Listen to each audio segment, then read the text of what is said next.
La personne qui a semé le malheur ne récoltera pas le bonheur. Aujourd'hui, nous allons parler d'un sujet qui touche beaucoup de gens. Le processus de lâcher prise et de laisser derrière soi quelqu'un qui nous a fait du mal. Souvent, nous nous trouvons dans des situations où nous nous accrochons à des relations qui ne nous apportent plus rien de positif, simplement par peur d'être seul ou par la croyance que cette personne changera. Cependant, aujourd'hui, tu découvriras qu'éloigner de celui qui te fait souffrir est le pas le plus courageux et libérateur que tu puisses faire. Dans cette vidéo, tu apprendras comment rompre avec ces schémas et revenir à une vie plus pleine et libre.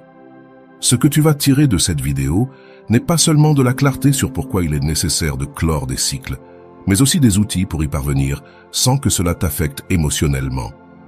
À la fin, tu sauras comment fermer ces portes qui te maintiennent lié au passé et commencer à te concentrer sur ce qui compte vraiment, ton propre bien-être.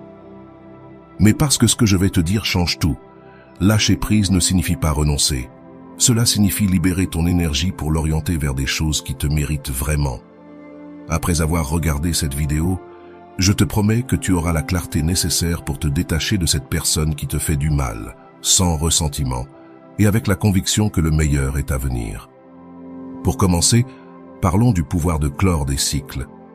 Lorsque tu t'accroches à une relation nuisible, la seule chose que tu réussis à faire est d'empoisonner ta paix mentale. Le désir de revanche ou l'espoir que cette personne change te maintiendront seulement piégé dans un cycle de souffrance. Ne cherche pas la revanche et ne te laisse pas trop amener à l'amertume. Personne qui a semé le mal ne récoltera le bonheur. C'est un rappel clé que tu n'as pas à t'inquiéter de la manière dont la vie gérera ceux qui t'ont fait du mal, car la vie elle-même s'occupe d'ajuster l'équilibre. Mais attention, car c'est quelque chose que beaucoup de gens oublient. Et c'est pourquoi ils n'arrivent pas à avancer. Ils se concentrent sur comment se venger ou comment faire souffrir cette personne sans se rendre compte que cette approche ne fait que les blesser davantage. Rolando mentionne également que la chose la plus saine à faire est de lâcher prise, de clore des cycles et de guérir les blessures pour ensuite recommencer à vivre. Si tu te concentres sur la guérison de tes blessures et sur le fait de prendre soin de toi, peu à peu tu te rendras compte que ta paix et ton bonheur ne dépendent pas des autres, mais de toi-même. Maintenant, quelle est la promesse ici? Si tu suis les étapes que je te montrerai dans cette vidéo, tu parviendras à ne plus penser à cette personne qui t'a tant fait de mal. Tu apprendras à rompre ces liens émotionnels et tu commenceras à vivre de manière plus pleine et libre. Tu mérites quelque chose de mieux et pour que cela arrive, tu dois d'abord fermer les portes du passé. Ce n'est pas facile, mais je t'assure que c'est libérateur. Lâcher prise est le premier pas pour recommencer à vivre. Et c'est exactement ce que je vais t'apprendre aujourd'hui.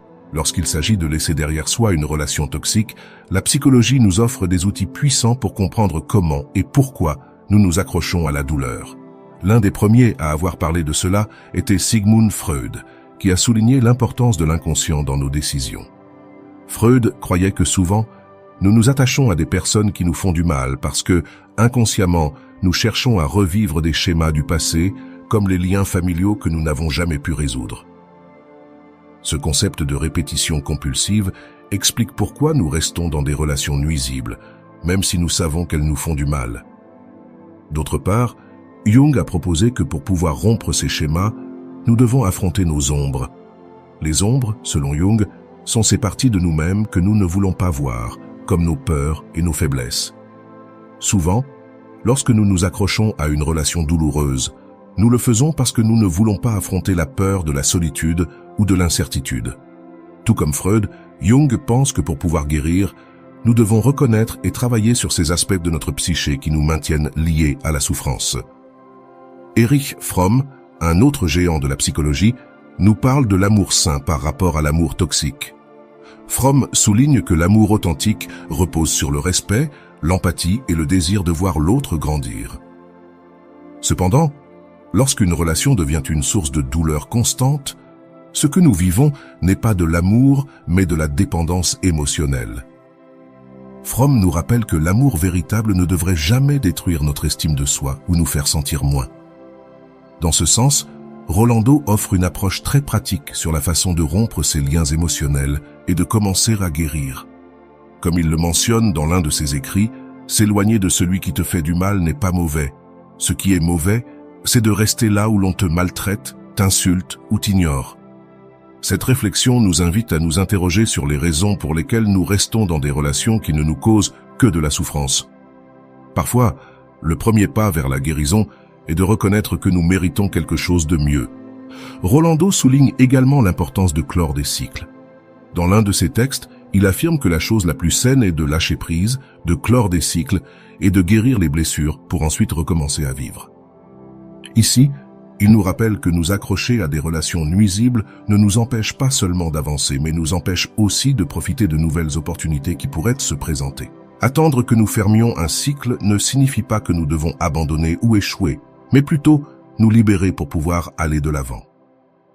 Viktor Frankl, fondateur de la logothérapie, offre également une perspective précieuse sur la façon d'affronter la souffrance. Frank croyait que, même dans les situations les plus douloureuses, nous pouvions toujours trouver un sens. Au lieu de nous concentrer sur la douleur, nous devons rechercher le sens qui peut surgir de cette expérience. Frank a vécu cette philosophie pendant l'Holocauste, et son message est clair. La souffrance est inévitable, mais la croissance est optionnelle. Laisser derrière soi une relation toxique est une façon de choisir la croissance plutôt que la souffrance. De même, Rolando aborde ce sujet d'un point de vue d'autonomisation personnelle. Comme il le mentionne, tu mérites quelque chose de mieux. Il ne s'agit pas seulement de s'éloigner de la douleur, mais de prendre les rênes de ta vie et de décider quel type de relation tu veux construire à l'avenir. C'est un message qui résonne avec l'idée qu'au final, nous sommes responsables de notre propre bonheur. Walter Rizzo, quant à lui, nous offre une vision sur la dépendance émotionnelle, expliquant que souvent, nous nous accrochons à des personnes ou à des situations qui ne nous apportent plus rien de positif, simplement par peur d'être seuls. Rizzo nous invite à réfléchir à la différence entre l'amour et l'attachement. L'attachement nous fait croire que nous avons besoin d'une autre personne pour être heureux, tandis que l'amour sain nous permet de profiter d'une relation sans perdre notre identité. Rolando aborde également ce sujet en disant que ce qui est le plus sain, c'est de lâcher prise, de fermer des cycles et de guérir les blessures pour ensuite revivre. Son approche consiste à dire que tu ne peux pas avancer si tu continues à t'accrocher au passé. Fermer des cycles implique de mettre un point final, de laisser aller le ressentiment et de recommencer. Ce processus peut être difficile, mais il est fondamental pour pouvoir s'ouvrir à de nouvelles opportunités et expériences dans la vie. Parfois, la raison pour laquelle nous ne lâchons pas quelqu'un qui nous fait du mal est que nous croyons pouvoir changer cette personne ou que, d'une certaine manière, la relation s'améliorera. Carl Rogers, un pionnier de la thérapie humaniste, nous rappelle que le changement n'est possible que lorsqu'il y a acceptation. Si la personne qui te fait du mal n'est pas disposée à changer ou à accepter sa part de responsabilité, alors il est temps d'accepter la réalité et de s'éloigner pour ton propre bien-être. Rolando souligne également l'importance d'accepter que tout le monde n'est pas destiné à être dans nos vies pour toujours. Dans l'un de ses écrits, il mentionne « Ne cherche pas à te venger et ne te mets pas trop en colère. Personne qui a semé le mal ne récoltera le bonheur. » Ce message nous rappelle que la vie elle-même se charge d'ajuster les choses. Tu n'as pas à t'inquiéter de la façon dont cette personne paiera pour ce qu'elle t'a fait, car la vie se chargera d'équilibrer les comptes. Pour conclure cette deuxième partie, il est essentiel de rappeler que fermer des cycles n'est pas quelque chose qui se réalise du jour au lendemain.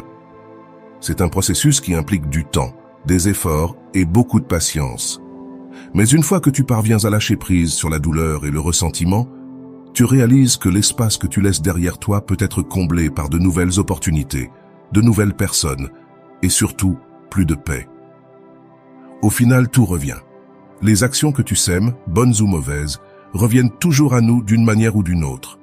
En conclusion, s'éloigner de ce qui te fait du mal n'est pas seulement une option, c'est une nécessité pour pouvoir revivre. Et comme le souligne Rolando, lâcher prise et fermer des cycles est la clé pour se retrouver soi-même. À ce stade de la vidéo, nous avons déjà établi l'importance de se séparer des personnes qui nous font du mal.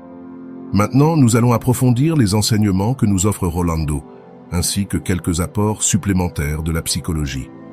Il est crucial de comprendre que laisser aller n'est pas seulement une action physique, mais également un processus émotionnel et mental. Il ne s'agit pas seulement de s'éloigner physiquement de quelqu'un, mais de rompre les liens émotionnels qui nous maintiennent attachés à cette personne. Comme le dit Rolando, ce qui est le plus sain, c'est de lâcher prise, de fermer des cycles et de guérir les blessures pour ensuite revivre. Cette citation est cruciale, car elle reflète ce que beaucoup oublient lorsqu'ils sont dans une relation toxique. Le processus de guérison des blessures ne peut pas commencer tant que nous n'avons pas réellement fermé ce cycle. Si tu continues à penser à ce que cela aurait pu être, ou si tu t'accroches à l'idée que cette personne changera, tu ne pourras jamais guérir complètement. La guérison émotionnelle nécessite une clôture complète. Carl G. nous rappelle que, pour avancer, nous devons d'abord affronter nos ombres. Les ombres, dans ce cas, sont ces parties de nous-mêmes. Ce qui nous pousse à nous accrocher à ce qui nous fait du mal peut être la peur de la solitude, la peur de l'échec, ou même le manque d'estime de soi, qui nous fait croire que nous ne méritons pas quelque chose de mieux. June soutient que tant que nous ne ferons pas face à ces ombres, nous serons condamnés à répéter les mêmes schémas relationnels encore et encore. Pour Rolando, l'une des clés pour laisser derrière soi la douleur est de reconnaître que nous ne recevrons pas toujours ce que nous croyons. Dans l'un de ses écrits, il mentionne « S'éloigner de celui qui te fait du mal n'est pas mauvais, ce qui est mauvais, c'est de rester là où l'on te maltraite, t'insulte ou t'ignore. » Cette affirmation nous invite à réfléchir sur pourquoi nous restons dans des relations nuisibles. Parfois, nous restons parce que nous croyons que les choses vont changer, mais la réalité est que les gens ne changent que s'ils le souhaitent. Tu ne peux pas forcer quelqu'un à être différent. Walter Rizzo, pour sa part, parle de la dépendance émotionnelle comme l'un des grands obstacles pour laisser aller. Il explique que souvent, nous confondons l'amour avec le besoin et c'est pourquoi il nous est si difficile de lâcher prise avec quelqu'un. Mais, comme le souligne Rizzo, le véritable amour doit être libre. Il doit permettre à chacun des individus de grandir et d'épanouir. Lorsqu'une relation devient une prison émotionnelle, c'est un signe clair qu'il est temps de lâcher prise. Rolando renforce cette idée « Tu mérites quelque chose de mieux ». Cette phrase est plus puissante qu'elle n'y paraît. Ce n'est pas seulement un mantra, c'est une réalité que nous devons tous accepter. Nous méritons des relations qui nous nourrissent, qui nous aident à grandir et qui nous font nous sentir valorisés. Si une relation ne remplit pas ces critères, alors il est temps de la laisser derrière soi. Le processus peut être douloureux, mais il est nécessaire pour avancer. Erich Fromm aborde également ce thème lorsqu'il parle de l'amour comme une décision consciente. Pour Fromm, l'amour véritable est un acte de volonté, pas un sentiment passager. C'est un choix quotidien de prendre soin, de respecter et de valoriser l'autre personne.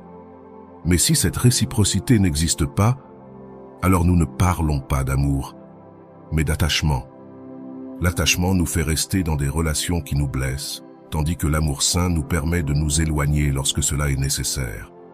Rolando souligne aussi l'importance de guérir nos blessures émotionnelles avant d'entrer dans une nouvelle relation. Dans l'un de ses écrits, il affirme « Ce qui est le plus sain, c'est de fermer des cycles, de guérir les blessures et de revenir à la vie. » Si nous ne guérissons pas nos blessures, il est probable que nous répétions les mêmes schémas de comportement dans de futures relations. Il est fondamental de prendre le temps de traiter la douleur, d'apprendre d'elle et ensuite de la laisser partir. Sigmund Freud, avec son concept de répétition compulsive, nous avertit que si nous ne sommes pas conscients de nos schémas émotionnels, nous sommes destinés à les répéter. C'est quelque chose que beaucoup expérimentent en passant d'une relation toxique à une autre, sans prendre le temps nécessaire pour guérir et réfléchir à ce dont ils ont réellement besoin. Freud suggère que l'introspection et l'analyse sont essentielles pour briser ces cycles. Rolando propose également une approche pratique sur la façon de gérer ces schémas. Selon lui, il est crucial de reconnaître quand une relation a cessé d'être saine. Dans ses écrits, il mentionne « Ne cherche pas à te venger et ne t'amarge pas trop. Personne qui a semé le mal ne récoltera le bonheur. » Ce conseil est essentiel car il nous rappelle que nous ne devons pas porter le ressentiment ou le désir de vengeance. Lâcher prise ne signifie pas pardonner ce qui s'est passé, mais cela signifie nous libérer du poids émotionnel qui nous empêche d'avancer. Une autre figure importante dans ce domaine est le docteur Frank, qui suggère que la souffrance peut avoir un but si nous la gérons correctement. Frank, qui a survécu à l'Holocauste, a découvert qu'il existe toujours une opportunité de trouver un sens, même dans les situations les plus désespérées. Dans le contexte d'une relation toxique, cela signifie que nous pouvons apprendre des leçons précieuses sur nous-mêmes tant que nous sommes prêts à réfléchir et à grandir. Rolando nous invite également à chercher ce type de croissance personnelle. Comme il le dit, ce qui est le plus sain, c'est de lâcher prise, de fermer des cycles et de guérir les blessures pour ensuite revenir à la vie. Cette approche est en accord avec l'idée que chaque fin est un nouveau commencement. Lâcher prise avec quelqu'un qui t'a fait du mal n'est pas la fin de ton histoire, mais le début d'une nouvelle étape, une où tu peux te reconnecter avec toi-même et avec ce que tu désires vraiment dans la vie. Avec cela, nous arrivons à la fin de cette troisième partie et il est maintenant temps de continuer avec la suivante, où nous offrirons une histoire qui illustre comment quelqu'un peut appliquer ses conseils dans sa vie quotidienne. Maintenant que nous avons exploré les enseignements de plusieurs psychologues et approfondi les conseils de Rolando, il est temps d'illustrer tout cela avec une histoire réaliste qui t'aidera à visualiser comment quelqu'un peut appliquer ces principes dans sa vie quotidienne. Cette histoire n'est pas seulement un exemple, c'est un reflet de ce que vivent de nombreuses personnes et elle t'aidera à comprendre comment lâcher prise sur le passé et clore des cycles peut t'amener à une vie plus épanouissante. L'histoire de Laura commence à un moment difficile de sa vie. Laura avait été en couple pendant presque 4 ans avec Pedro, un homme qui, au début, semblait être le partenaire idéal, mais au fil du temps, la relation est devenue toxique. Pedro avait l'habitude de faire des commentaires désobligeants sur les objectifs de Laura, minimisait ses réalisations et lui offrait rarement un soutien émotionnel. Au début, Laura pensait que les critiques étaient constructives et que Pedro voulait juste qu'elle s'améliore. Mais avec le temps, elle s'est rendue compte que ces commentaires minèrent seulement son estime de soi. Un jour, après une discussion particulièrement douloureuse, Laura a décidé que quelque chose devait changer. Elle se sentait piégée dans un cycle de douleur et d'auto-apitoiement et a commencé à se demander si elle méritait vraiment de rester dans une relation qui ne la rendait pas heureuse. C'est à ce moment-là qu'elle a remémoré une phrase qu'elle avait lue dans l'un des écrits de Rolando. « Ce qui est le plus sain, c'est de lâcher prise, de clore des cycles et de guérir les blessures pour ensuite revivre. » Cette phrase a profondément résonné en elle et elle a décidé qu'il était temps d'agir. Malgré la peur qu'elle ressentait à l'idée de la solitude, Laura a commencé à se préparer mentalement et émotionnellement à quitter Pedro. Comme le suggèrent les psychologues Carlon et Freud, elle a affronté ses peurs et reconnu ses ombres. Cette peur de rester seule, de ne pas trouver quelqu'un d'autre ou de ne pas être assez bien sans un partenaire. Mais Laura savait que faire face à ses peurs était nécessaire pour sortir du cycle de douleur dans lequel elle était piégée. Après des semaines de réflexion et de conversation avec des amis proches, Laura a enfin eu le courage de parler à Pedro et de mettre fin à la relation. Ce fut une conversation difficile, remplie de larmes et de doutes. Mais à la fin, Laura a ressenti une libération qu'elle n'avait pas éprouvée depuis des années. Elle n'était plus soumise aux commentaires blessants ni aux attentes irréalistes de Pedro. Elle avait clos un cycle, comme le recommandait Rolando dans sa phrase « S'éloigner de celui qui te fait du mal n'est pas mauvais. Le mauvais, c'est de rester là où l'on te maltraite. » Cette décision a marqué le début d'une nouvelle étape pour Laura. Au cours des mois suivants, Laura a commencé à travailler sur elle-même. Elle a suivi le conseil de Rolando d'investir du temps dans sa croissance personnelle. Elle s'est inscrite à un cours de connaissance de soi et de développement émotionnel, où elle a appris l'importance de guérir les blessures avant d'entrer dans une nouvelle relation. L'un des exercices qui a eu le plus d'impact dans sa vie a été d'écrire une lettre d'adieu à sa relation passée. Dans la lettre, Laura a exprimé toute la douleur qu'elle avait accumulée, mais elle a aussi reconnu les leçons apprises et s'est séparée de ce chapitre de sa vie avec gratitude. À travers ce processus, Laura a commencé à remarquer des changements significatifs dans sa vie. Ses amis disaient qu'ils la trouvaient plus tranquille, plus sûre d'elle. Laura a également recommencé des activités qu'elle avait mises de côté pendant sa relation, comme la peinture et le yoga. Elle avait retrouvé sa passion pour la vie et, bien qu'elle ait encore des moments de doute, elle savait qu'elle avait pris la bonne décision en s'éloignant d'une relation qui ne la rendait pas heureuse. En suivant les conseils de Rolando, Laura a également commencé à établir des limites émotionnelles plus claires. Elle a appris qu'elle n'avait pas à sacrifier son bien-être pour plaire aux autres et qu'elle méritait d'être dans des relations qui l'appuyaient et la faisait grandir. Comme le dit si bien Rolando, « Tu mérites quelque chose de mieux », et Laura a finalement pris conscience de cela. Laura se rend compte qu'elle était responsable de créer quelque chose de mieux dans sa vie. L'une des leçons les plus importantes qu'elle a appris fut que l'amour de soi n'est pas une destination, mais un processus continu. Chaque jour, elle prenait de petites décisions qui reflétaient son désir de prendre soin d'elle et de s'estimer. Cela incluait des choix allant de manger sainement à s'éloigner de personnes toxiques qui n'apportaient rien de positif à sa vie. Chacune de ces actions était un pas de plus vers sa récupération émotionnelle. Avec le temps, Laura rencontra de nouvelles personnes et commença à explorer de nouvelles relations. Mais cette fois, elle avait une perspective différente. Elle ne cherchait plus à combler un vide émotionnel. Au lieu de cela, elle se concentrait sur la connaissance de personnes partageant ses valeurs et l'inspirant à continuer à grandir. En appliquant les enseignements de Rolando sur l'amour, Laura comprit que l'amour véritable est un acte de donner sans se perdre soi-même. Cela fut l'une des clés de sa nouvelle vie. Au fur et à mesure que le temps passait, Laura commença à constater que sa vie se remplissait de paix et de plénitude. Elle ne vivait plus en fonction des attentes des autres, ni ne se laissait entraîner par la peur de la solitude. Elle était revenue à la vie, comme le promettait la phrase de Rolando. « Ce qui est sain, c'est de lâcher prise, de clore des cycles et de guérir les blessures pour ensuite recommencer à vivre. » Laura avait appliqué ce conseil dans sa vie et pouvait désormais profiter d'une existence plus équilibrée et satisfaisante. Bien que de temps en temps, elle se remémorait Pedro et leur relation, ses souvenirs ne lui faisaient plus de mal. Elle avait appris à lâcher prise sur le ressentiment et à voir cette relation comme une leçon plutôt que comme un échec. Elle avait bouclé le cycle et, en conséquence, était prête à ouvrir de nouveaux chapitres remplis d'amour de soi, de respect et de croissance personnelle. Rolando, dans de nombreux cours et écrits, parle de la manière dont les gens peuvent transformer leur douleur en croissance. L'histoire de Laura est un exemple clair de cela. En suivant les conseils de Rolando, elle réussit non seulement à tourner la page sur une relation toxique, mais aussi à découvrir une nouvelle version d'elle-même, une version plus alignée avec ses valeurs et ses désirs. Cette histoire démontre que, bien que le processus de lâcher prise et de clore des cycles puisse être difficile, il est possible. Et le meilleur, c'est qu'à la fin, ce qui vous attend est une vie bien plus pleine et satisfaisante. Comme Laura l'a vécu, en fermant ce cycle, elle ouvre les portes à de nouvelles opportunités et à une nouvelle façon de vivre. Le parcours qu'elle fit pour retrouver la vie n'était pas seulement un acte de bravoure, mais aussi un processus profond de transformation personnelle. Dès le début, nous voyons comment sa situation était marquée par la toxicité émotionnelle, quelque chose que beaucoup de personnes ont expérimenté dans leurs propres relations.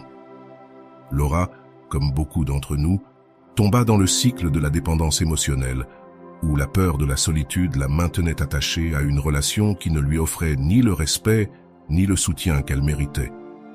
Cela, comme le mentionnent Rolando et d'autres psychologues, est l'un des principaux obstacles pour guérir et avancer. L'un des premiers pas que fit Laura fut de reconnaître que sa relation n'était pas saine. Cette reconnaissance est essentielle car, comme le soulignait Sigmund Freud dans sa théorie de la répétition, nous continuons souvent à reproduire les mêmes schémas sans nous en rendre compte. Cependant, Laura décida de faire une pause et de réfléchir, ce qui lui permit d'observer la situation avec plus de clarté. C'est un premier grand succès, car beaucoup de personnes évitent de s'arrêter pour réfléchir par peur de ce qu'elles pourraient découvrir sur elles-mêmes. En appliquant la citation de Rolando, « S'éloigner de celui qui vous fait du mal n'est pas mauvais. Le mauvais, c'est de rester là où l'on est maltraité. » Laura put identifier qu'elle devait non seulement se séparer physiquement de Pedro, mais aussi se libérer émotionnellement de lui. C'est ici qu'intervient l'importance de clore des cycles. Il ne suffit pas de dire adieu, il est crucial de faire un travail intérieur pour guérir les blessures et éviter de répéter les mêmes erreurs à l'avenir.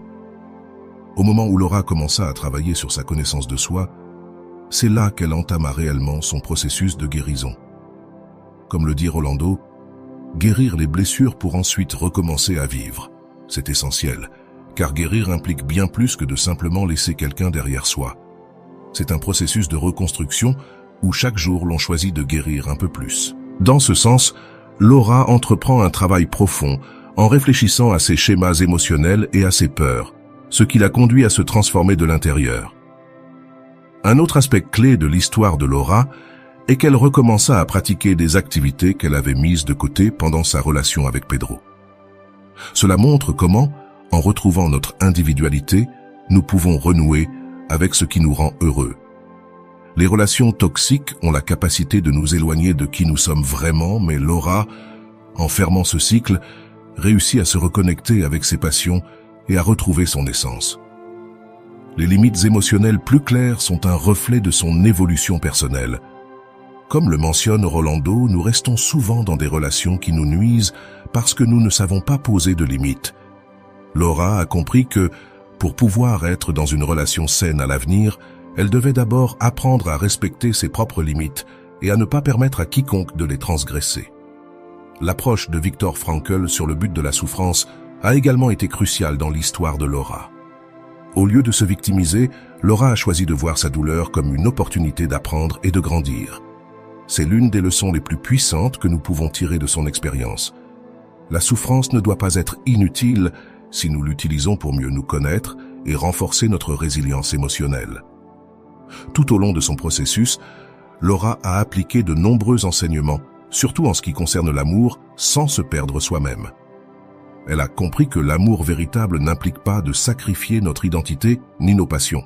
Au contraire, un amour sain nous aide à fleurir et à grandir, quelque chose que Pedro ne lui a jamais offert. Un aspect important à souligner est la manière dont Laura a rompu le cycle de la dépendance émotionnelle. Au début de l'histoire, elle était piégée dans une relation qui la faisait se sentir insuffisante. Cependant, en appliquant les conseils de Rolando, elle a pu redécouvrir sa valeur personnelle et comprendre qu'elle n'avait besoin de personne pour se sentir complète. Comme le dit Rolando, « Tu mérites quelque chose de mieux », et Laura l'a enfin compris. Le moment où Laura a écrit la lettre de départ à sa relation a été l'un des tournants de son processus de guérison. Écrire cette lettre lui a permis d'extérioriser sa douleur, de lâcher prise sur les ressentiments et, surtout, de donner une conclusion définitive à cette étape de sa vie. Ce type de rituel symbolique, comme le mentionnent de nombreux psychologues, est essentiel pour clore efficacement des cycles. À mesure que Laura avançait dans son processus de rétablissement, elle a commencé à remarquer que son estime de soi grandissait. Elle ne se sentait plus piégée par les mots et les jugements de Pedro, ni n'avait besoin de son approbation pour se sentir précieuse. Ce développement personnel l'a préparée à de nouvelles relations, mais cette fois depuis un endroit de force et de sécurité émotionnelle. Il est important de mentionner que, bien que Laura ait encore des moments de doute, ceux-ci devenaient de moins en moins fréquents. Sa capacité à réfléchir et à corriger son chemin lorsqu'elle en avait besoin a été l'une des clés de son succès. Comme le souligne Caron, l'introspection est la clé pour rompre les schémas négatifs, et Laura l'a appliquée à la perfection. L'histoire de Laura est une démonstration claire de la manière dont l'autoconstruction et la guérison émotionnelle peuvent nous mener à une vie beaucoup plus épanouissante. En suivant les conseils de Rolando, elle a pu clore un cycle qui lui faisait mal et commencer une nouvelle étape pleine de croissance personnelle et d'amour-propre. À la fin, Laura ne s'est pas seulement remise à vivre, mais elle l'a fait de manière plus authentique et alignée avec ses propres valeurs. Son histoire nous enseigne que lâcher prise n'est pas un signe de faiblesse, mais un acte d'amour-propre. Laura a pu se reconstruire depuis les cendres et vit maintenant une vie plus pleine et satisfaisante. Enfin, je veux t'inviter à réfléchir sur la manière dont tu appliques ces principes dans ta propre vie. Si tu te trouves dans une situation similaire à celle de Laura, rappelle-toi que tu as également le pouvoir de clore des cycles, de guérir et de revivre. La guérison est un processus, mais avec le soutien adéquat, tu peux y parvenir.